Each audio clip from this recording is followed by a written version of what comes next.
Welcome to the deep dive. Our mission today is really laser focused. We're trying to extract the essential dynamic understanding of your individual purpose. Your utility. Exactly, your utility within the collective spiritual framework of Yahweh's great household. This isn't about, vague ideas of self-discovery or just waiting for some big epiphany. No. This is about confronting the, I think, radical reality of divine intention, moving past that ambiguity, that feeling of being insignificant, and really embracing the definitive reason why you were created.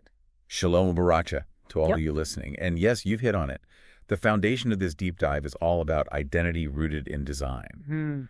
We are confronting that age-old struggle that I think so many believers face, feeling like an extra in the master's story, or maybe feeling useful one day and then completely lost the next. Yeah, the up and down. But the ancient texts, they reveal a meticulous creator. If we can just grasp the profound truth of Yahweh's intentional design, we stop seeing ourselves as these random disposable components, and we start recognizing ourselves as divinely crafted instruments, Keli, with each piece specifically fitted into the master's service. That shift in perspective it's everything. It really is the difference between asking, what should I build for myself? And realizing, wait, I was already built for a specific function. Yes.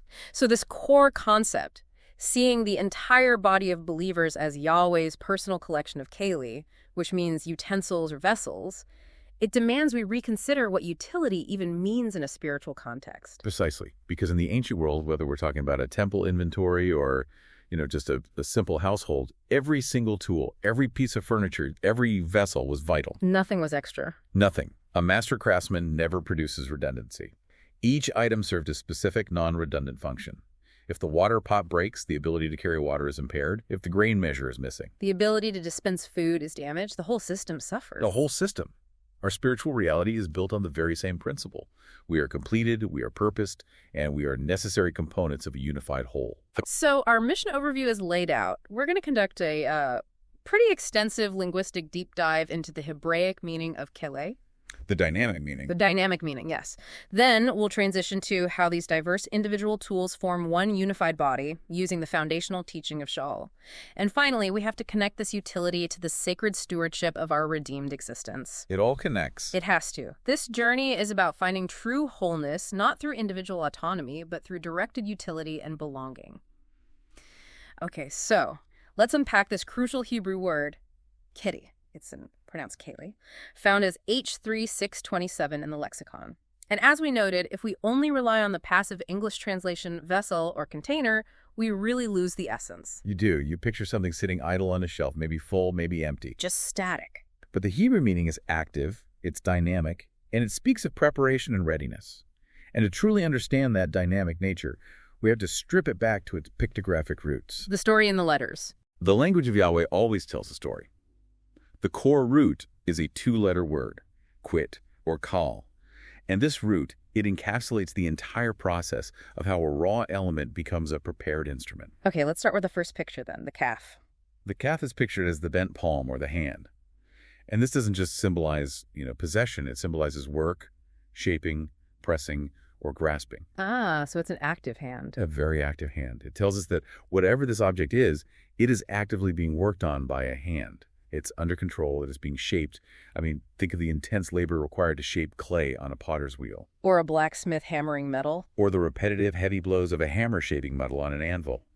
This is the raw material being submitted to the craftsman's process. So the Keli is something that has endured that shaping process.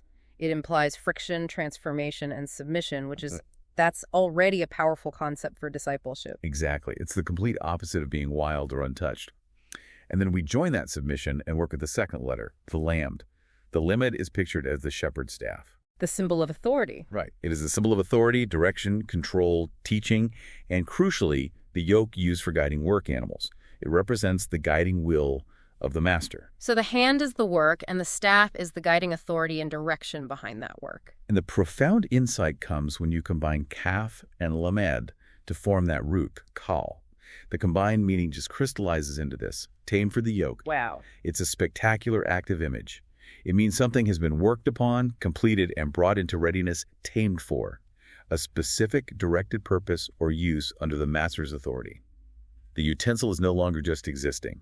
It has achieved its wholeness, its kal, by being prepared for service. That definition immediately connects the master's design to our current struggles. I mean, in a culture that values being wild or untamed, the goal of being tamed for the yoke feels deeply counterintuitive. Almost offensive. Yes, almost offensive. It does. But we have to ask the right questions. Who is the master? And what is the yoke? If the master is Yahweh and the yoke is the structure of his devar, his word, and his will, then to be tamed is to be brought into ultimate freedom and effectiveness. That's a total reframe. Think about it. The wild horse is fast, but it's dangerous and pretty much useless for service. The tamed horse is disciplined, controlled, and capable of tremendous useful work that benefits the whole community. The Keli undergoes a taming process so it can fulfill its purpose safely and effectively. And this is exactly what Shaul is getting at in his letter to Timothy, isn't it? He gives these analogies: the soldier, the athlete, the farmer. Exactly.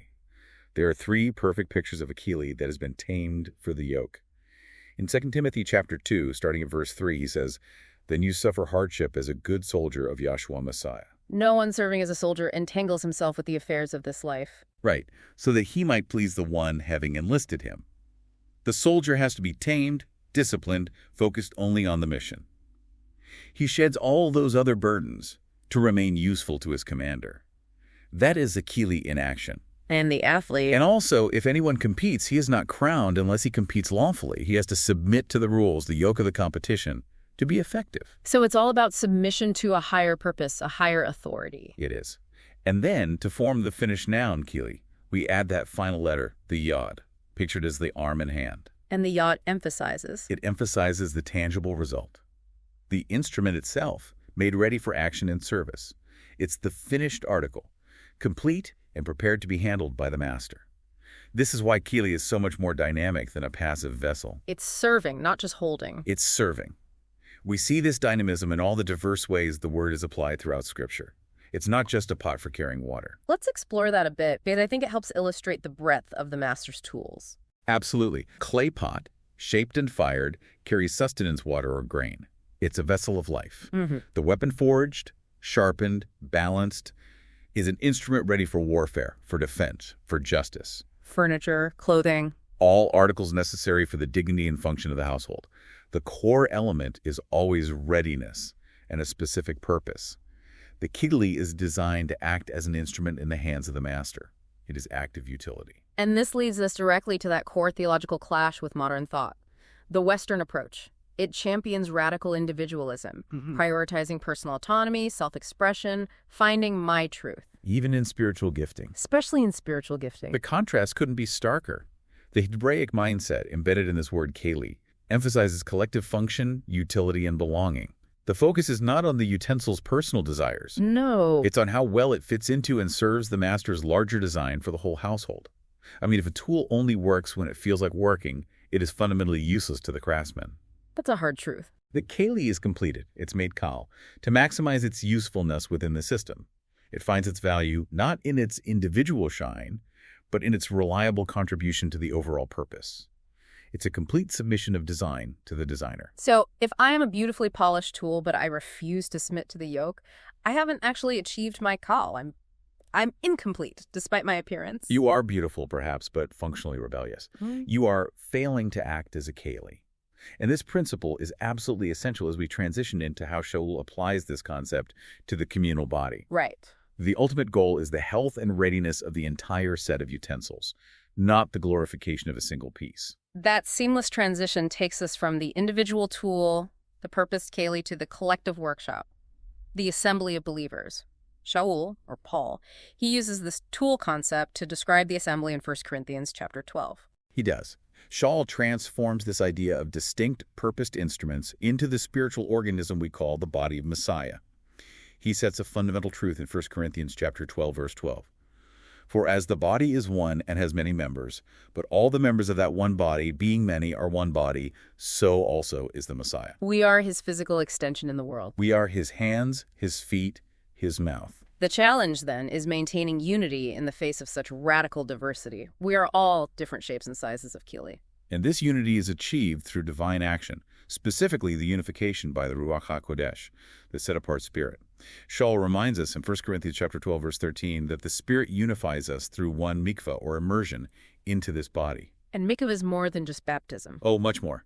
In the Hebraic context, it speaks of preparation and purification, a preparatory washing away of sins before entering a state of holiness or service.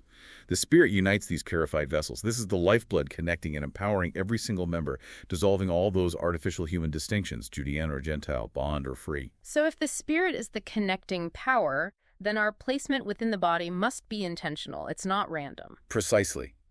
This is the cornerstone of understanding your place. Shaul emphasizes this in 1 Corinthians chapter 12, verse 18. But now Elohim has set the members, each one of them, in the body, precisely as he willed. Divine appointment. It is a divine appointment. You didn't interview for your role. You were custom designed and placed there by the master craftsman. And this foundational belief should end all debates about personal relevance. But here's where that comparison problem creeps in, though. We might accept that we were placed, but then we look at the neighboring Keli and feel inadequate. And that is the human struggle Shaul addresses head-on, using those slightly humorous, even absurd examples. The foot saying it's not a hand. The foot saying it's not a hand, or the ear saying it's not an eye. He's challenging the believer who struggles with low self-worth, or who tries to operate outside their intended functionality. Why does the foot compare itself to the hand? Because the hand is more visible, maybe? Because the visible world values the hand's activity, the grasping, the eloquent gesture, over the foot's quiet, foundational role of stability, balance, and transportation. We so often envy the visible gift rather than appreciating the necessary function. And if we connect this back to call to completeness, the body only achieves its wholeness when every component is present and accepts its design. If the foot tries to do the hand's job, or worse, decides it's irrelevant and stops working, the whole organism becomes dysfunctional, if not immobile. And this is where those warnings from 2 Timothy come in so powerfully again. Shaul warns Timothy about people who cause problems in the body. He does. He says, "You should keep these things in remembrance as a testimony before our Master, that the faithful should not argue over words in which there is no profit, but which are destruction to those who listen to them." Arguing over words, that sounds like a major cause of division, a schism. It's a primary cause. He goes on to say, "Shun profane, empty babblings, for they will go on to more unrighteousness."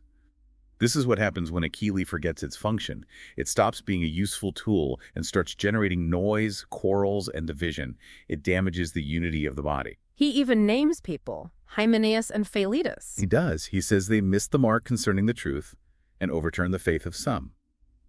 This is what happens when a part of the body malfunctions. It doesn't just harm itself. It harms others. It introduces sickness. Which is why valuing every single utensil is so critical. This takes us to that part in 1 Corinthians chapter 12, verses 21 through 25, where Shaul completely reverses our worldly value system. Yes. The world measures success by visible impact, recognition, strength. Yahweh's standard is necessity and quiet dedication. Shaul says the members which seem to be weaker or less honorable are necessary and often covered with greater care and modesty. This isn't just a nice sentiment, it's economic necessity. We mentioned the heart and lungs as physical examples before. Hidden, not glamorous, but utterly essential. In the assembly, these are the roles that often receive zero public recognition. The prayer warrior who spends hours interceding for the assembly, but never speaks from the platform. The teacher of children. The diligent teacher of children who molds the next generation, but is unseen by the adults. The quiet administrator who ensures the assembly's governance is lawful and orderly, preventing chaos behind the scenes. The world ignores these roles. But Yahweh deems them necessary and worthy of greater honor precisely because they maintain the life and health of the entire system. Their hidden nature means they're often overlooked by human praise, ensuring their motivation remains pure-pleasing the master who enlisted them. This concept of indispensable hidden roles becomes even more vital in our highly visible, social media-driven age, where value is often equated with visibility. It is. The modern pressure is to turn every gift into a public performance. But the moment we start measuring our spiritual value by likes or views or speaking opportunities, we're undermining the very design of the body, which thrives on necessary obscurity and modesty. And Shaul's goal is no schism. No schism, no division, no discord. And that unity is achieved through recognizing the vital importance of the hidden Keli. The failure to honor the hidden parts inevitably leads to schism because the visible parts can become arrogant or the hidden parts can become resentful. It's a tear in the fabric. It is. And Yahweh arranged the body for unity, which is fostered by radical mutual care. This care is defined in 1 Corinthians chapter 12, verse 26. When one member suffers, all suffer. When one rejoices, all rejoice. It's a functional hallmark of a healthy community, a deep interdependence.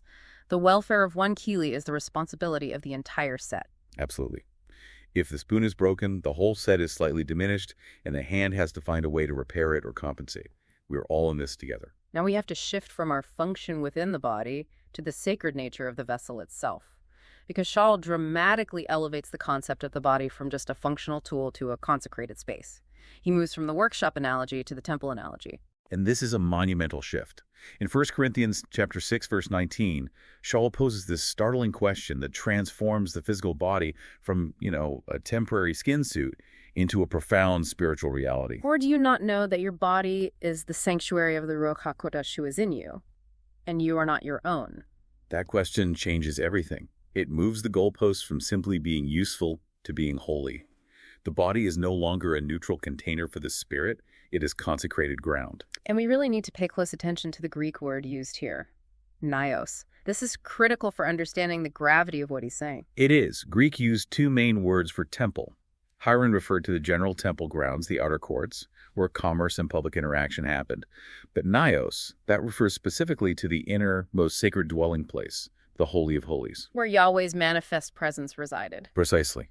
So when Shaul says our body is the nios, he isn't saying we are simply part of the external assembly grounds. He's saying we are the innermost sanctuary itself. That is staggering. It is.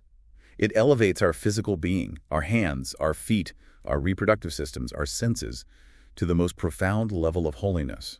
Yeah. This calls for constant reverence and absolute purity. The implication is that our bodies are consecrated dwelling places for the King of the universe.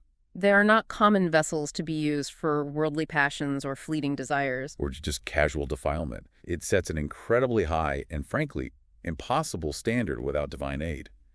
We are mobile Holy of Holies, which means we carry the standard of temple service everywhere we go. And that standard is maintained because of the ultimate price that was paid. 1 Corinthians chapter 6, verse 20 provides the foundation for this sanctity. For you were bought with a price. Therefore glorify Elohim in your body and in your spirit, which are Elohim's. You are not your own.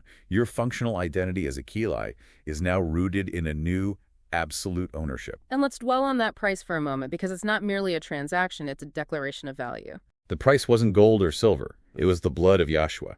And we have to remember that profound statement in Acts chapter 20, verse 28, where Shaul reminds the elders that the assembly was purchased with his own blood. Meaning Yahweh, in the person of Yahshua, shed his lifeblood for our reclamation. The ultimate, non-negotiable price of redemption. And because of this absolute purchase, our old ownership has been voided. We are Yahweh's purchased possession. Our purpose, therefore, becomes singular, to glorify him in every part of our being. The moment we start using our bodies, our nas, for selfish, defiling purposes, we are committing spiritual trespassing on holy ground. And this is where the functional aspect of the Keli meets the sacred necessity of purity. In 2 Timothy chapter 2, Shaul directly addresses this. He ties it all together. The great house. The great house. He says in verses 20 and 21, "But in a great house, not only are there vessels of gold and silver, but also of wood and of earth, and some to honor and some to dishonor." So he's acknowledging that not all Keli in the house are operating as they should. Right. And then he gives the solution. Then, if anyone purifies himself from these, he will be a vessel to honor, having been sanctified and made useful to the master, having been prepared to every good work. That verse is the entire deep dive in a nutshell. It connects everything. Purity leads to being a vessel of honor, which means being sanctified, which makes you useful to the master. It's all there. The distinction isn't in the material gold versus earth. The distinction is in the purity of the vessel and its readiness for service. It's a dynamic, active process of purification. So a humble vessel of earth can be a vessel of honor if it is clean and yielded to the master's use. While a vessel of gold used for defilement is relegated to dishonor. Our physical existence, our hands, feet, minds, must be used as instruments of righteousness for his will. Our kal, our completeness, is found in being a clean vessel yielded to his will. A holy Keli is a useful Keli. The mandate is clear then. Back in 2 Timothy chapter 2, verse 19, he says, "Let everyone naming the name of Messiah depart from unrighteousness." The two actions are inseparable. You cannot claim the name of the master and remain entangled in defiling practices. Furthermore, the purification process requires actively fleeing temptation. Shaul tells us in verse 22, "But flee youthful lusts and pursue righteousness, faith, love, peace." With the ones calling on our master out of a pure heart. This constant vigilance is the stewardship required of the sanctuary. We are guarding the dwelling place of the king. It truly illustrates the cost of ownership. We were purchased for a high purpose, and that purpose demands a corresponding high standard of conduct and consecration. Okay, so we've established the deep meaning of Keli as something tamed for the yoke. We've recognized the divine placement within the unified body, and we understand the sacred reality of our bodies as the naos. Yeah. So what does this all mean? The big so what question. Exactly. How do we translate these powerful theological concepts into the practical, complex reality of daily life? How do we live out this truth of being Yahweh's honored utensils? Well, the first step, and this is often the most emotionally challenging in our individualistic world, is overcoming that comparison trap and fully embracing our unique design. That's where the practical work begins. You must stop the cycle of comparison and envy. The master craftsman did not make you mass-produced. You are a custom piece. Your unique gifts, your specific weaknesses, your personality. Even the difficult parts of your story. Even the seemingly negative aspects of your life journey. All of it has been woven together into the intentional design of the Keli you are. The sturdy wooden plow and the delicate silver goblet are both essential articles.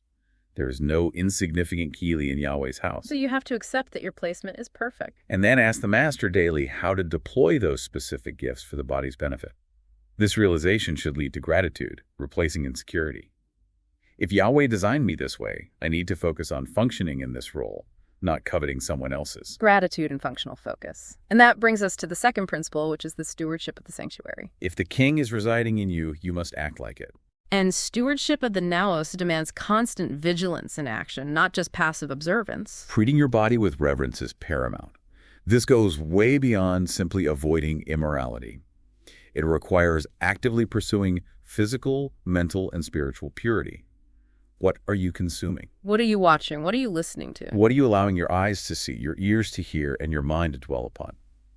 We are guarding the entrance to the Holy of Holies, when we fill our minds with those profane, empty babblings that Shaul warns Timothy about. We defile the sanctuary. We do. He says in 2 Timothy chapter 2, verses 16 and 17, that such babblings will go on to more unrighteousness, and their word will eat like a canker. That's a powerful and disturbing image. The word of unrighteousness consuming us from within, like a cancer. Maintaining the sanctuary requires fighting against that mental and spiritual decay. It is a moment-by-moment dedication, and this stewardship is directly linked to service. Shaul instructs us, "Study to present yourself approved to Elohim, a workman unashamed, rightly dividing the word of truth." That's 2 Timothy 2, verse 15. A vessel of honor is a workman who is competent, prepared, and knows how to use the master's manual. Exactly. The ability to rightly divide the word ensures you remain focused on truth, rather than being drawn into those foolish disputes which do not educate, which Shaul says generate quarrels. Purity of thought and doctrine maintains the readiness of the Keli for good work. Which brings us to the third necessity, functioning in unity. We are custom pieces, but we have to operate as a collaborative system. Interdependence is non-negotiable. We were never designed for isolation. The hand requires the stability of the shoulder, the vision of the eye, and the propulsion of the feet. This interdependence demands that we actively seek opportunities to serve and uplift other members. Recognize that their strength is your system's strength. And their weakness impacts the whole. It impacts the whole. This is the application of that mutual care Shaul commanded, and it also demands a specific attitude when dealing with conflict or disagreement within the assembly. Right. Shaul offers very clear guidance in 2 Timothy chapter 2, verses 24 through 26 on how a good Keli should operate when faced with those who oppose the truth. And a vessel of honor is not defined by its ability to win an argument. He says, "A servant of Elohim ought not to quarrel, but to be gentle towards all, apt at teaching, patient." That is key. The purpose of the Keli is not self-vindication, but the building up of the body. Even when dealing with opponents, the goal must be their repentance and return to the truth, delivered with gentleness and patience. A clean Keli is a gentle and patient Keli. And finally, the fuel for all this disciplined action, embracing our design, purifying the sanctuary, and functioning in unity, it has to be ahava, love in action. Ahava, love for Yahweh and for one another, is the ultimate engine for deploying our unique capacities. Our absolute redemption compels us to action and obedience. The ultimate definition of purpose for the Keli is found in glorifying the Master who bought us. Using our gifts for the building up of the body, not for personal recognition. Right. Every function, every service, every act of purity is an expression of deep gratitude and love for the one who suffered for us. The one who, even if we believe not, remains faithful. He is not able to deny himself, as stated in 2 Timothy chapter 2, verse 13. That constant faithfulness on his part should compel a deep faithfulness on ours. We are to endure all things on account of the elect, that they also may obtain salvation in Messiah Yahshua with everlasting glory. Our individual purpose is always tied to the collective salvation. Our whole existence as Keli is a reflection of his love, his intention, and his enduring faithfulness. This has been an extensive journey today, really digging into the heart of spiritual purpose. We began with a simple word, Keli, and we've transformed it into a profound identity purpose built, worked upon, and tamed for the yoke of service. We are not just passive containers. We are dynamic instruments of action. We saw that every member is placed by divine will, necessary for the completeness of the body, and we grasped the sacred, non-negotiable nature of our physical existence. Not a common tool, but a consecrated naos, the very holy of holies, purchased at the ultimate price, the blood of Yahshua, who is Yahweh manifest. And our functional identity as a vessel of honor is found in purity and dedication, being that unashamed workman who flees unrighteousness, constantly prepared for every good work and committed to glorifying the Master. He is the master craftsman who has designed every detail of his masterpiece, and our job is to remain clean, useful, and yielded in his hand. As you go from this deep dive, take this truth of your divine design with you. Embrace that taming process and seek out the quiet, necessary functions that maintain the health of the entire unified body. And we'll leave you with a final thought to mull over this week. Here is a provocative closing question for you, building on these challenging concepts of purity and service. In light of the instruction to be a vessel to honor, what specific habit or practice in your daily life, whether it's physical or mental, must you actively purify yourself from this week so that you can become demonstrably more useful to the Master's service?